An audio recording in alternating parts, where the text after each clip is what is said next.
చెరువులో నీరు తెలుపు రంగులో ఉండడానికి కారణం ప్లాంక్టన్ లేకపోవడం, లేదంటే ఆ ప్లాంక్టన్ డెడ్ అయిపోయి ఉండడం వల్ల. దీనికి కారణాలు ఏంటంటే వాటర్లో ఆక్సిజన్ కాన్సన్ట్రేషన్ సరిగ్గా లేనందువలన, ఆక్సిజన్ లోటు బాగా ఎక్కువ అవడం వలన వాటర్లో ఉండేటువంటి అతి సూక్ష్మ జీవులైనటువంటి ఫైటోప్లాంక్టన్, జూప్లాంక్టన్ ఆక్సిజన్ కొరత వలన ఒకసారి మాస్ మోర్టాలిటీ అంటే ఒకేసారిగా చనిపోవడం జరుగుతుంది. అలా చనిపోయినప్పుడు వాటర్ క్లియర్గా రావటం, తద్వారా ఆర్గానిక్ మ్యాటర్, అలా చనిపోయినటువంటి ప్లాంక్టానిక్ ఆర్గానిక్ మ్యాటర్ కుళ్ళిపోయి మళ్ళీ వైట్ నురగ రావటం ఇలాంటి వస్తూ ఉంటాయి అన్నమాట. దీనికి కారణం ఆక్సిజన్ డెఫిషియన్సీ ఎక్కువగా ఉండడం వలన అట్లా జరుగుతుంది. దీని నుంచి బయటపడాలంటే ఆక్సిజన్ కొరత రాకుండా చూసుకోవాలి.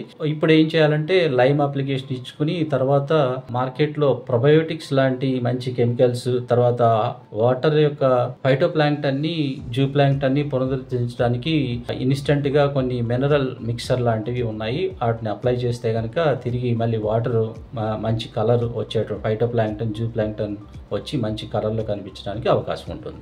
మన రొయ్యరాజు యాప్ని డౌన్లోడ్ చేసుకొని లబ్ధి పొందండి.